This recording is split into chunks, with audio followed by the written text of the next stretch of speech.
어떤 부부의 이야기입니다. 남편이 부인하고 대화를 나누는데 말귀를 잘 못 알아듣는 겁니다. 질문을 해도 대답을 하지 않고 엉뚱한 대답을 해서 놀래키기도 하는 일들이 자꾸 발생합니다.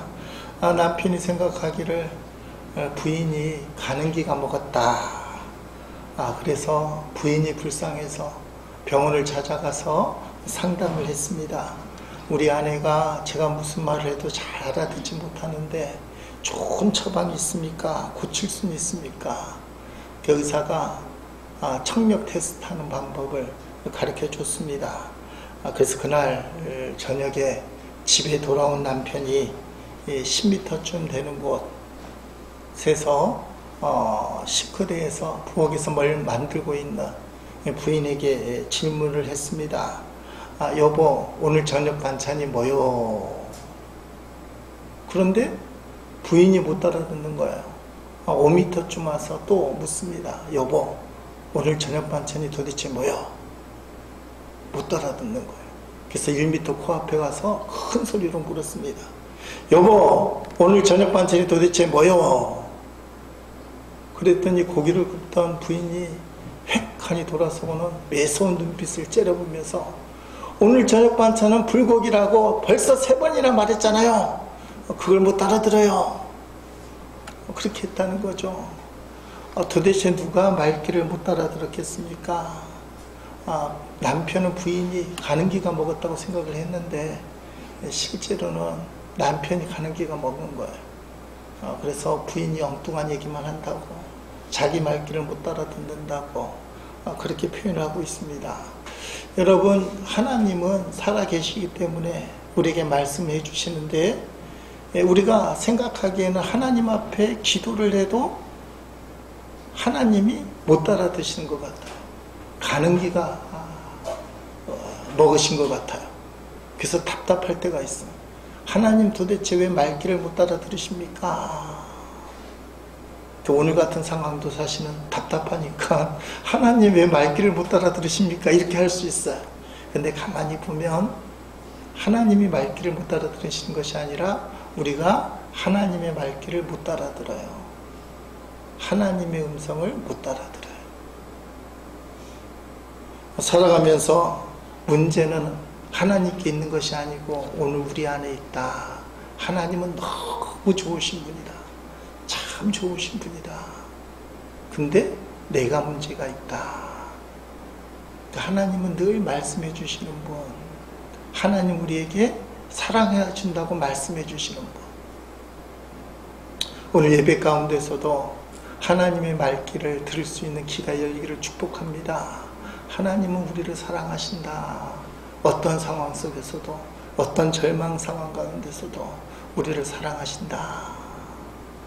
절망 속에서도 희망을 보는 게 신앙입니다. 하나님의 일하심, 하나님의 뜻을 보는 것. 본문에 보면 에레미야 선지자, 눈물의 선지자라고 하는 사람이에요.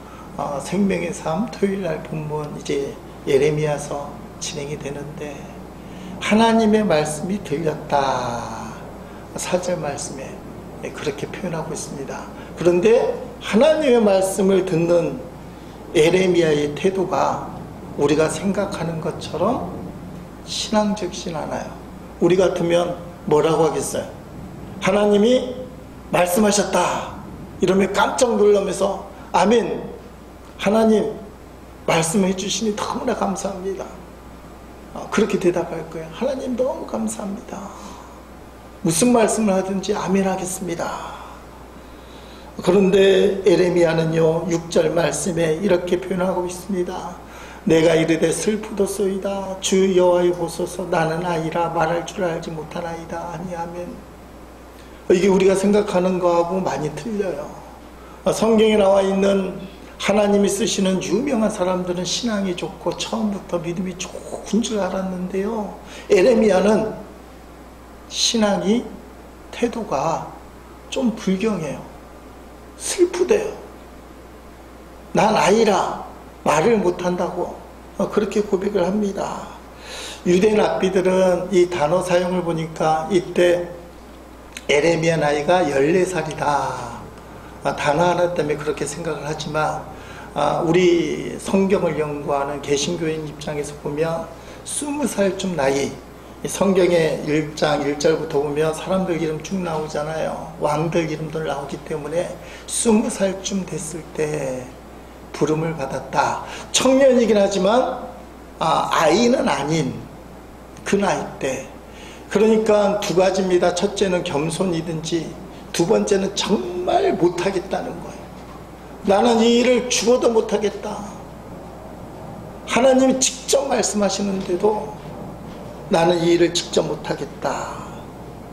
그렇게 표현하는 것 같습니다.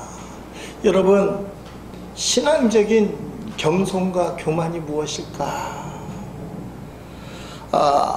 하나님을 믿고 순종하는 건 겸손이에요.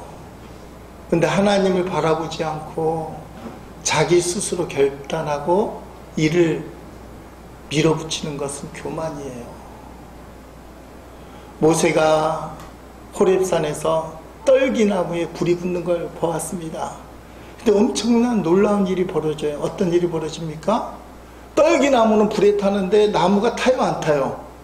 나무는 안 타는 거예요. 겉만 막 타오르는데 나무가 불을 타지는 않는 거예요. 그래서 모세가 그 신비한 사건을 무슨 놀랐는데 떨기나무 불꽃 속에서 하나님의 음성이 들리는 거예요. 모세야, 모세야. 그 모세가 내가 여기 있습니다. 너가 서 있는 곳은 거룩한 곳이니 신발을 벗으라. 그리고는 하나님께서 모세에게 명령을 하십니다. 애굽에서 고통당하는 너의 동포, 착취당하는 너의 동포, 가서 이스라엘 백성을 구원해내라. 놀라운 말씀을 주셨어요. 모세는 충격을 먹었어요. 내 나이가 80살인데 이 80살에 지금 애굽에 가서 동포들을 구원해내라.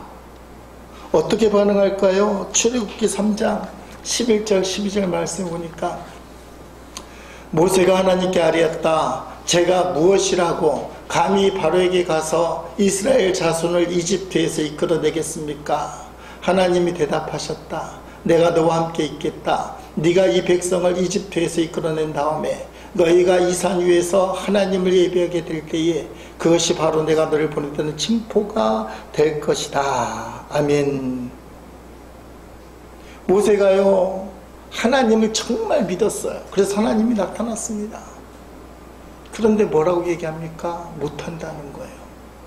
이게 교만인 거예요. 내가 한다 못한다를 결정하는 것이 교만이에요. 내 자신은 안 되고 상황은 안 되어도 하나님이 부르실 때는 하나님이 뜻이 있겠지, 책임져 주겠지. 그리고 아멘 하는 것, 이게 겸손입니다. 이게 신앙이에요. 우리가 신앙생활을 하면서도 자꾸 교만과 겸손을 세상적인 가치관으로 판단하기 때문에 무엇이 겸손인지 무엇이 교만인지 모를 때가 있어요. 철저하게 주님의 눈으로 주님을 가슴에 모시고 주님 뜻대로 추구하는 것은 사람이 보기에는 잘난 척하고 하고자비처럼 보여도 그것은 겸손이에요.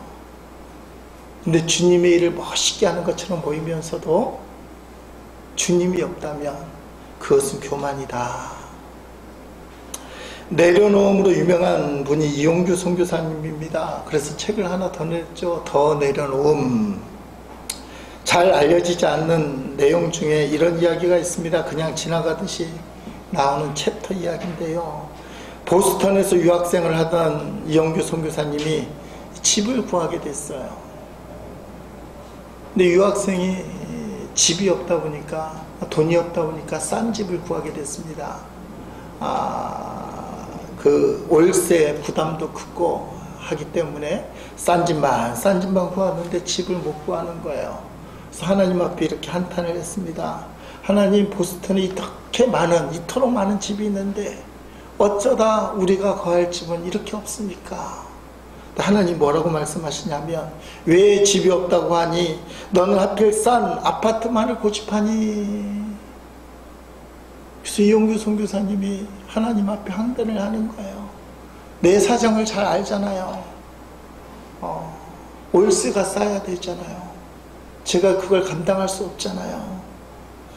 그랬더니 하나님께서 이렇게 말씀하셨답니다. 너는 지금까지 지낸 것이 나의 은혜 때문이라고 말로는 고백하면서 미래의 재정에 대해서는 여전히 내려놓지 못하고 있다. 하나님이 지금까지는 은혜로 이끌어 주셨는데 앞으로도 어떤 일이 있어도 하나님이 이끌어 주실 거라는 믿음이 없다는 거예요. 그 은혜에 대한 믿음이 없다. 그래서 기도가 부족한 걸 깨닫고는 다 내려놓고 기도를 하는데요. 침실이 2개가 딸린 학교 아파트, 이게 월세가 엄청난 것 같아요. 학교 아파트인데 미국은 그렇게 되어 있나 봅니다. 이 학교 아파트에 될 수 없는 일에 우리말로 얘기하면 당첨이 딱 된 거예요. 그게 놀랬잖아요. 그래서 침실이 2개 딸린 좋은 아파트에 들어가서 이 선교사님이 유학생활을 하게 됐다는 것입니다. 근데 가고 보니까 하나님의 뜻을 알게 되었다는 거예요. 그 고급 아파트, 학교 아파트이긴 하지만 거기가 선교의 황금어장이었다. 한국에서 온 유학생들이 그 아파트에 많이 있어서 예수 믿게 전도도 하고 인간관계도 맺게 되는, 이용규 선교사님이 94쪽에 이렇게 고백합니다.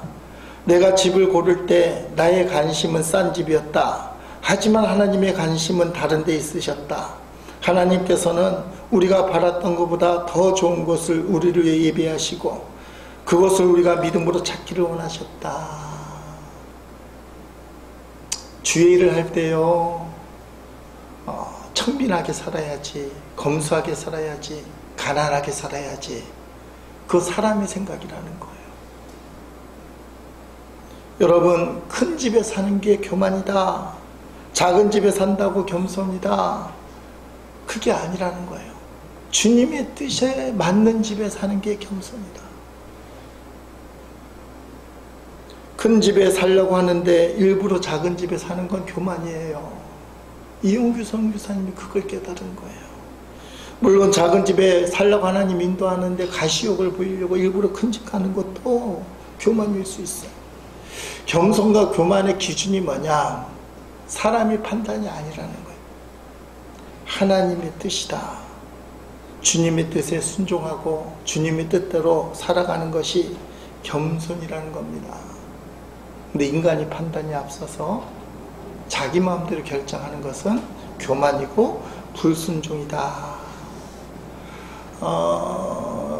제가 내일 감리사 취임을 하는데 사실 마음이 썩 좋은 건 아니에요. 어쩌다 감리사가 되는 그런 형태일 수도 있습니다. 감리사가 되기 전에 우리 교인들에게 한마디도 말씀을 안 드렸고, 감리사가 된 다음에 갑자기 담임 목사가 감리사가 되었다, 여기서 놀란 분들도 있을 것 같습니다. 제가 억지로 감리사가 되려고 했다면 그건 교만이에요. 근데 우리 집사람하고 기도하다가 결정한 것은 되게 하시는 분도 주님이시고 안 되게 하시는 분도 주님이기 때문에 환경이 자꾸 감리사가 될 수밖에 없는 상황이 되는데 어떻게 해야 되느냐? 교회 상황도 그렇고 여러 가지 환경이 좋지 않은데 어떻게 해야 될 거냐? 주님께 맡기는 거예요. 안 되는 것도 주의 뜻이고 되는 것도 주의 뜻이고, 자꾸 환경이 하라는데 어떻게 해야 됩니까? 그래서 감리사가 된 거예요. 억지로 하려고 한 건 아니라는 마음. 그런데 여러분, 중요한 것이 무엇이냐? 우리가 살다 보면 하나님께서 어떤 일을 탁 주셔요. 그러면 그것을 믿음으로 즉각적으로 아멘하고 할 수 있겠습니다.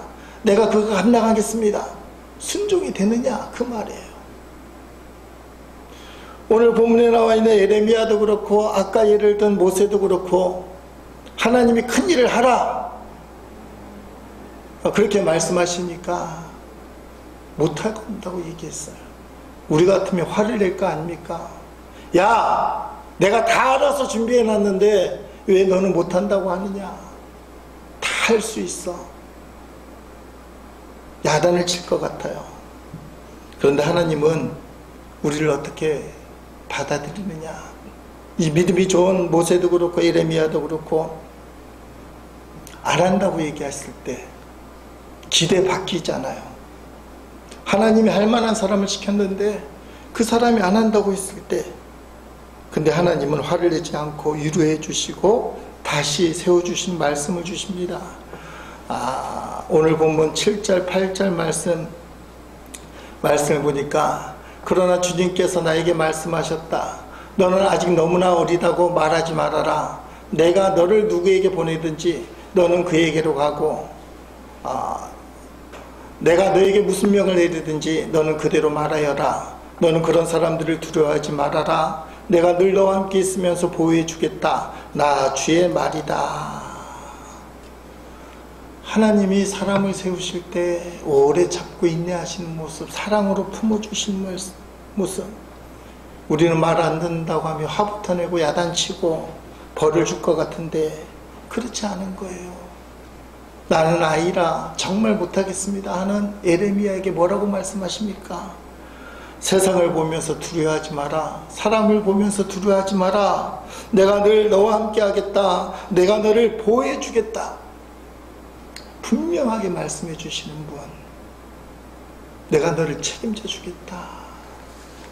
이런 방구 못하겠다고 하는 예레미야를 야단치지 않아요. 하나님이 품어주셔요. 내가 책임져 주겠다. 여러분, 오늘 우리의 삶 가운데 하나님 우리를 책임져 주겠다. 이 분명한 믿음이 있기를 주의 이름으로 축복합니다. 사람으로는 안 된다고 얘기해도 하나님이 한다고 하면 되는 거예요. 어저께 우리 지방에 있는 목사님 한 분의 모친이 85세로 돌아가셨습니다. 그래서 입관 예배를 오후 3시에 부산에 있는 이 한 장례식장에서 진행이 됐습니다. 전직 감독이셨던 김진홍 목사님이 이 장례 예배를 주관하시고 저보고 기도를 하라고 해서 기도를 하게 됐어요. 설교가 하시면서 뭐라고 얘기하느냐, 요한복음 14장 말씀, 그 말씀 하시면서 하나님이 다 책임져 주신다. 하나님이 다 함께 하신다. 85세 된 그 어머니, 그 권사님의 영혼을 하나님이 다 품어주시고 이미 함께 하신다. 천국에 하나님이 함께 하시고 앞으로 이 땅에 살아갈 자손들 하나님이 함께 하신다. 하나님이 함께 하십니다. 뭐 여러 말씀을 하셨지만 내 마음에 남는 단어는 하나님이 함께 하신다.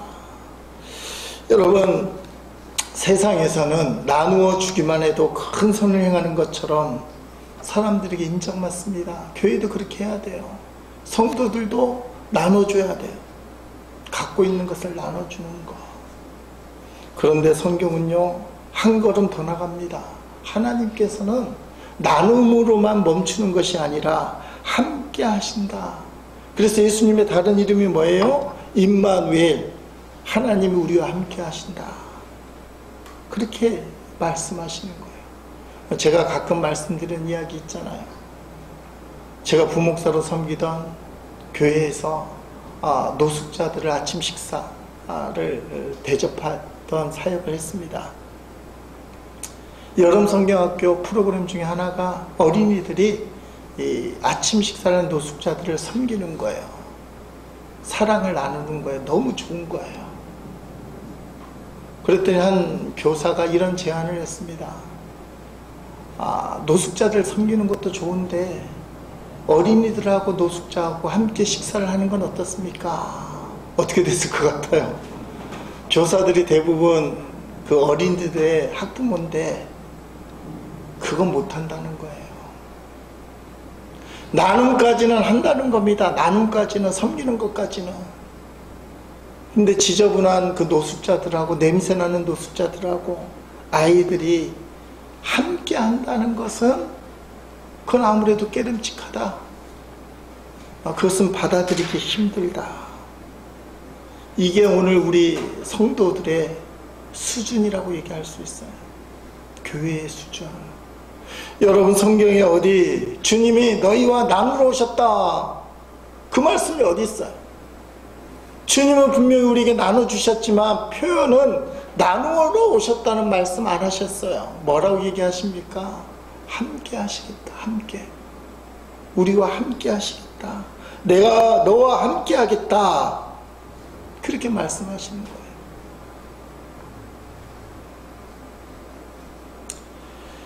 오늘 예레미야에게 하나님이 말씀하시는 거예요. 못한다. 나는 아이라 말할 능력이 없습니다.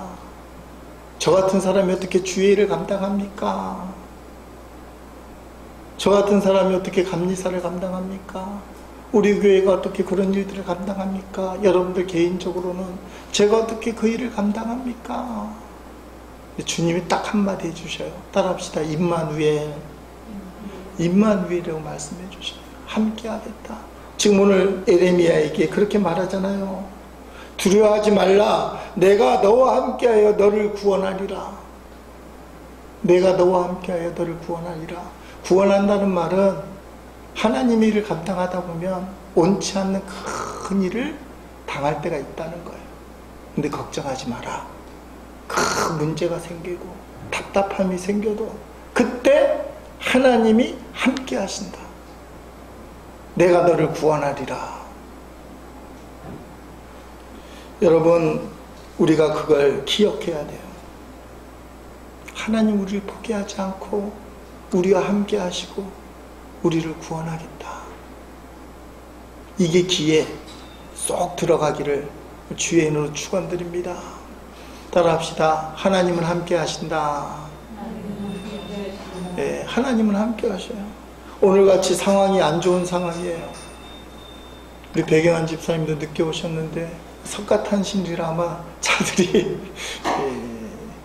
많이 요청이 된 것 같아요. 근데 이 자리에도 하나님이 함께 하신다. 제가 훈련받은 것 중에 하나가 이제는 사람이 두려운 게 없어요. 옛날에는 환경이 두렵고 사람이 두려웠어요. 어제도 장례식에 갔는데요, 여러분들을 만나요. 전직 감독님도 만나고 큰 교회 목사님들 만나고. 근데 그 사람들이 별로 두렵지가 않아요. 우리끼리 얘기지만 겉으로는 근엄하고 직분이 높고 뭔가 확실하게 갖고 있는 것처럼 보이는 그 목사님 얘기할 때 보면 속이 빈 걸 느껴요. 그러면 저는 그분이 별로 두렵지가 않아요. 겉으로 보면 사람들이 존경하고 큰 교회 목사님이라 다른 분들은 막 떠는데 얘기 몇 번 나누고 보니까 별거 아니라는 생각이 들어요. 근데 어떤 목사님은요, 별로 영향력이 없고 작은 교회를 하는데도 속이 꽉 찬 목사님이 있어요. 주님이 계신 분이에요. 여러분, 하나님은 힘있고 잘되고 성공한 사람들과만 함께 하지 않아요. 오늘 보면 그 얘기 하잖아요. 예레미야가 조금 비겁하잖아요. 본문에 보니까 하나님이 친히 말씀하셨다. 4절에 여호와의 말씀이 내게 임하니라. 우리 같으면 깜짝 놀랄 일. 하나님이 내게 임했다. 말씀을 딱 주셨는데 내가 너를 모태 전에, 네가 뱃속에 있기 전에 너를 이미 알았고 내가 너를 선지자로 세웠다. 이 말씀하면 아멘 해야 되는데 비겁하게 나는 아이라 못합니다. 근데 하나님이 내가 너와 함께 할 테니, 문제가 생기면 너를 구원할 테니 걱정하지 말아라. 믿음으로 순종하라.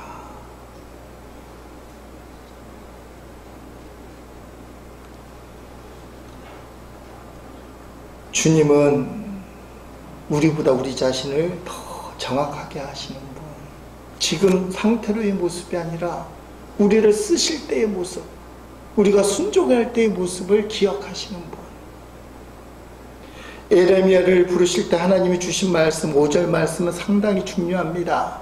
내가 너를 모태에 짓기 전에 너를 알았고 네가 배에서 나오기 전에 너를 성별하였고 너를 여러 나라의 선지자로 세웠노라. 아멘.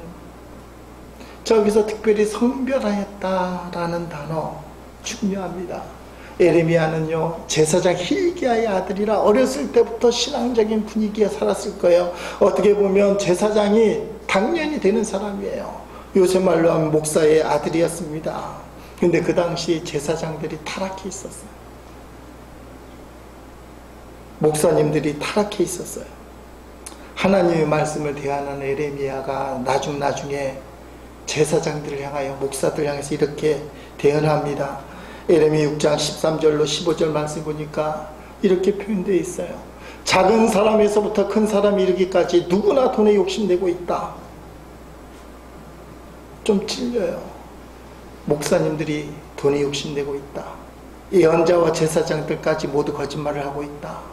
내 백성이 큰 상처를 입었는데도 그들은 아무렇지도 않게 여긴다. 평화가 없는데도 평화하고 말한다. 그들은 역겨운 짓을 하고도 부끄러워할 줄 모른다. 수치를 알지 못하고 얼굴을 붉힐 줄도 모른다. 그러므로 그들은 쓰러질 것이다. 내가 그들에게 벌을 내릴 때에 그들을 멸망할 것이다. 나 여호와의 말이다. 아멘. 에레미야가 이런 말을 자꾸 하는 바람에 핍박을 얼마나 당했는지 몰라요. 어떤 사람들이 핍박을 하겠습니까? 15절에 나와 있는 역겨운 짓을 하고도 부끄러워할 줄 모르는 사람들, 술취를 알지도 못하고 얼굴을 붉힐지도 모르는 그 사람들이 기득권을 잡고 있었기 때문에 에레미야를 핍박을 하는 겁니다. 그래서 에레미야는 눈물을 흘리고, 여러분이 회개하지 않으면 하나님의 심판이 임합니다.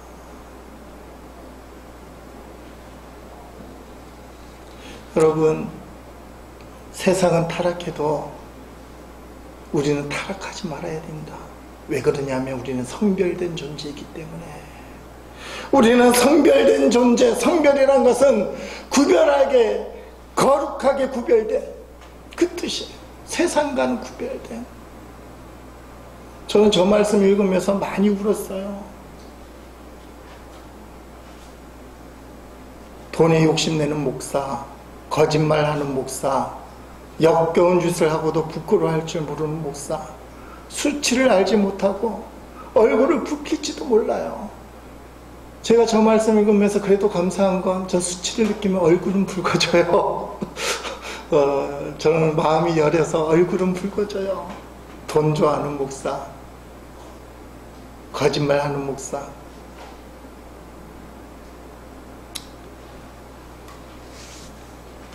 제가 아는 세계가 목사님들 세계라서 또 감리사라는 역할이 정치적인 역할도 해야 되니까 속으로 울 때가 많아요. 이건 아니지 않습니까?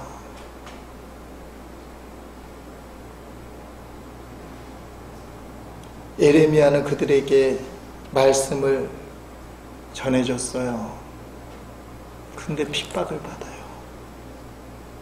여러분, 하나님이 그때 뭐라고 말씀하십니까?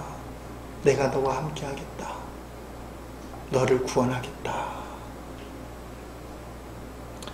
분명히 기억해야 될 것은 우리는 죄를 짓기 위해 태어난 자가 아니라 성별된 자다. 하나님 앞에 구별된 성별된 자라. 이게 중요해요. 솔직하게 몇 년 전까지만 해도요, 목사지만 부끄러운 고백을 하는데 이 땅에서 예수 믿고 살아도 적당히 죄를 질 수밖에 없는 거지. 어떻게 죄를 안 짓고 살 수 있냔 말이냐. 하나님 그건 아니잖아요. 이 제약된 세상에서 연약한 심정을 갖고 사는데 어떻게 죄를 안 짓고 살 수 있습니까? 적당히 세상 쾌락도 즐기고 세상과 적당히 몰래 짝하고 살아야 인간적으로 풀리기도 하고 해소도 되고 그렇게 살 수 있는 거 아닙니까? 이 말씀에 어긋난 생각을 한 거예요. 너희는 태어날 때부터 하나님이 어머니 뱃속에 창조하기 전부터 너는 성별된 자라고 말씀하셨는데 그 말씀을 못 받아들였고 나는 이 악한 세상에서 죄를 지을 수밖에 없는 인간이니 죄 짓는 것 이해해 주시고 용서해 주세요. 그래서 죄를 안 지으려고 노력을 하지만 죄 짓는 건 어쩔 수 없습니다. 지금 그 생각 안 해요. 따라합시다. 죄는 안 짓는다. 죄를 짓겠다고 문을 열어놓으니까 죄책감이 없어져요. 여건 짓을 해놓고는 부끄러워할 줄 몰라요. 수치를 알지 못하고 얼굴까지도 붉히지 못하는 이 현실이 이 세상이 악하니까 죄를 지을 수밖에 없지라는 잘못된 생각에서부터 시작되는 거예요. 누가 이 세상에서 죄 안 짓고 신앙생활 할 수 있는 사람 있으면 나와봐라 그래. 나와봐야 돼요. 여러분 지금은 죄를 안 지어야 된다고 믿습니다. 거룩하게 살아야 돼요. 왜냐하면 우리는 성별된 존재이니까. 설령 죄를 지으면 그때마다 십자가 앞에 서서 주님 오늘도 제가 죄를 지었습니다. 잘못했습니다. 용서해 주세요. 그 죄를 매번 씻어야 돼요. 그런데 수치를 모르는 사람들, 죄를 짓고도 자기가 무슨 죄를 졌는지 모르는 그 사람들은 십자가 앞에 설 일이 없어요. 종교적인 언어로 주님 나를 용서해 주세요 하지만 한 번도 십자가 앞에 안 서요.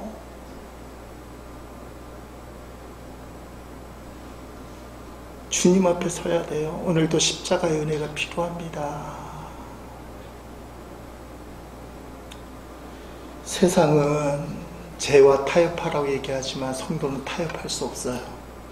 죄 때문에 예수님이 십자가에 달려 돌아가셨는데 그걸 어떻게 타협을 해요?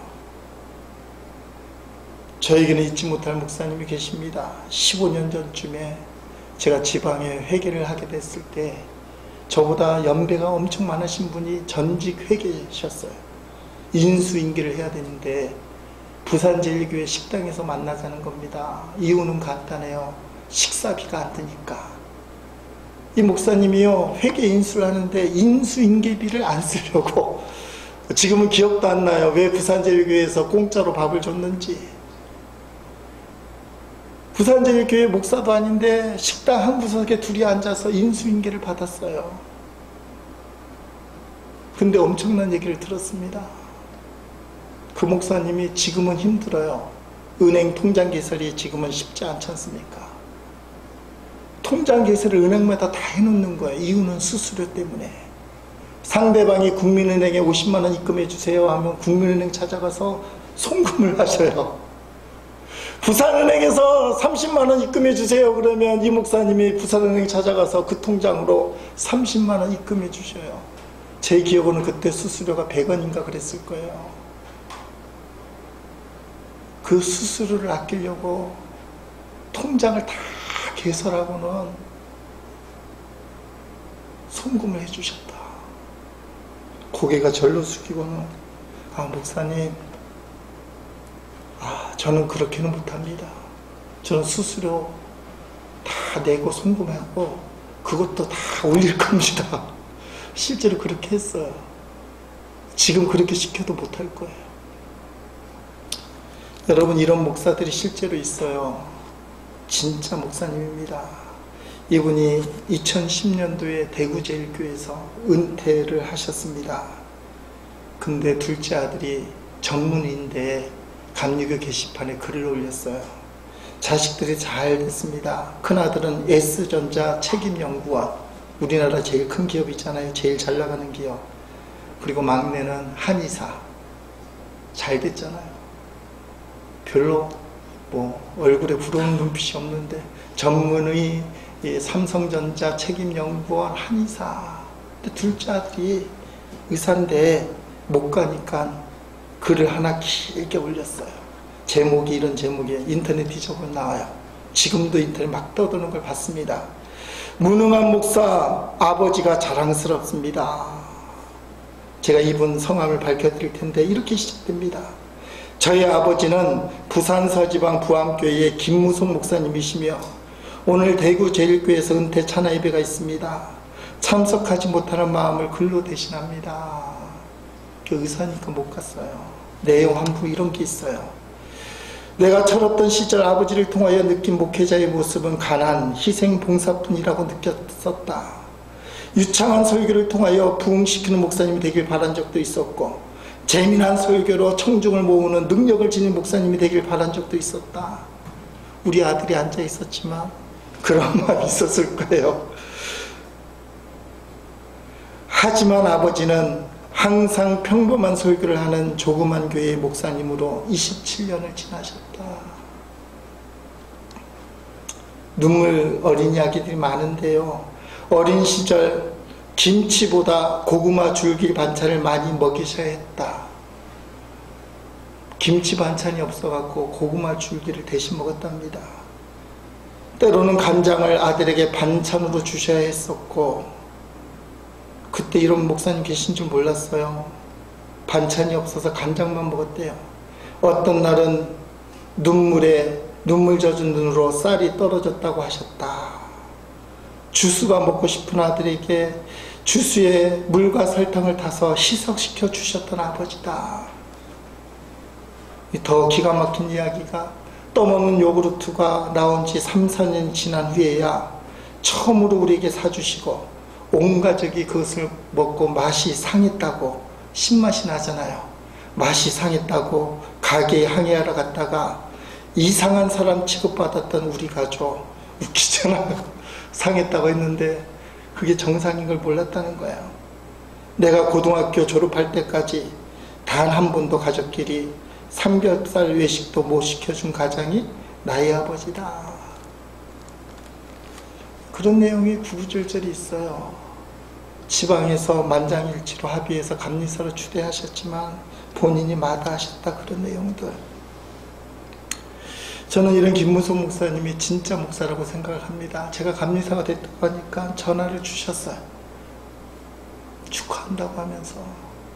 저는 딴 사람 말은 몰라도 김무성 목사님 뭐라고 얘기하면 들을 거예요. 여러분, 27년 동안 작은 교회 유명한 설교, 변화시키는 설교 못해도요, 자식들이 인정하는 진짜 목사. 옆에서 물끄러미 바라봤는데 뭐 감리사 한 번 안 하셨고 교회의 역사에 큰 족적 안 남겼지만, 목사가 볼 때 수많은 목사 중에서도 저분은 진짜 목사다. 이 두 분이 손 꼭 잡고 다녀요. 부인하고 사모님하고. 본이 되시는 너무 좋은 목사님. 누가 진짜 성도입니까? 큰일하고 큰 소리치고 성공한 사람.